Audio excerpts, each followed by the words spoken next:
suite. Mais d'abord, Catherine Ney. Bonjour Catherine. Bonjour Dimitri, bonjour à tous. Ouais, pour certains en France, la nuit a été très rude dans tous ces quartiers, ces villes où la violence a explosé comme cela sous leurs fenêtres.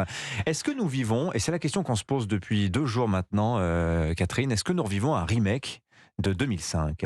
Oui, mais je crois en pire. Vous savez, en octobre 2005, c'était 2 adolescents à Clichy-sous-Bois, en Seine-Saint-Denis, qui, pour échapper à un contrôle de police, avaient escaladé un transformateur EDF et étaient morts électrocutés. Alors, c'était un accident horrible, mais aussitôt, les émeutes avaient gagné la ville, puis le département, puis les Yvelines, et puis des villes en province. On avait vu des scènes de guerre, avec des hélicoptères au-dessus des immeubles, avec des jeunes qui jetaient des pavés sur la tête des policiers. Et comme aujourd'hui, ils avaient entre 14 et 18 ans, et la contagion avait même gagné l'Allemagne, les Pays-Bas et Bruxelles. Oui, ça avait duré pas loin de 3 semaines à l'époque. Oui, oui. Alors, à l'époque, Dominique de Villepin était Premier ministre, Nicolas Sarkozy, ministre de l'Intérieur, 2 rivaux, comme on le sait. Et lui, le second était toutes les nuits sur le terrain, 12 000 policiers. Cette nuit, c'était tout de même 40 000. Et Dominique de Villepin avait frappé fort en instaurant l'état d'urgence le 8 novembre, ce qui n'était pas arrivé depuis la guerre d'Algérie. La gauche avait voté contre, mais la majorité faisait bloc derrière le gouvernement. Et Jacques Chirac avait attendu le 14 novembre pour faire connaître sa position. Et oui, c'est qu'il était pris en enclume entre Villepin et Sarkozy. Le silence avait suscité l'incompréhension. Évidemment, lui, il cherchait l'apaisement.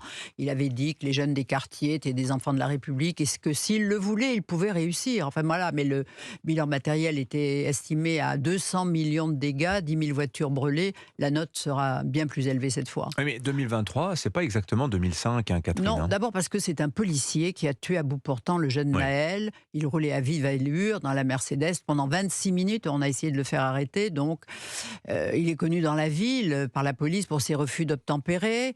Mais il est arrivé ce qui est arrivé. Le policier a passé la nuit en prison. Il demande pardon à la famille du jeune, à sa famille aussi, ce qui était un terrible drame. 38 ans, il avait bien noté, plusieurs fois décoré. Emmanuel Macron a qualifié d'inexplicable, d'inexcusable les circonstances du décès. Rien ne justifie la mort d'un jeune, et c'est vrai.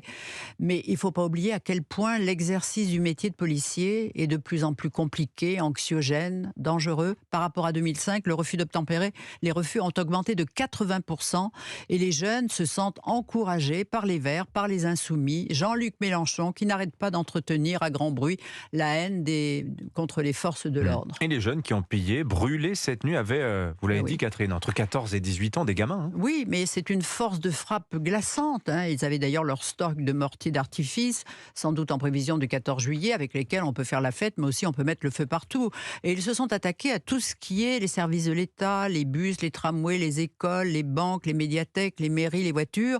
Et à partir d'aujourd'hui, les familles de leur quartier vont beaucoup souffrir. Oui, mais ils ont beaucoup de soutien aussi, Catherine. Comme Kylian Mbappé, qui était à Miami en vacances et qui a envoyé un tweet « J'ai mal à ma France, le petit ange est parti trop tôt ». Bon, pas de commentaire. Madame Yael Braun-Pivet a-t-elle eu raison de faire observer une minute de silence dans l'hémicycle? Beaucoup de héros n'ont pas eu cet honneur. Et hier, le rassemblement autour de la mère de Naël, perché sur une camionnette, point levé, avec à ses côtés Assa Traoré, l'égérie du militantisme anti-policier, qui est tout scandant la haine de l'État et de la police, c'était des images qui m'étaient très mal à l'aise. Et il faut dire qu'à 1 an des Jeux Olympiques à Paris, on se prend à craindre le pire. Merci beaucoup Catherine Ney. On vous entendra demain dans Les Grandes Voix, comme chaque samedi autour de Pierre de Villeneuve, entre 10h et 11h.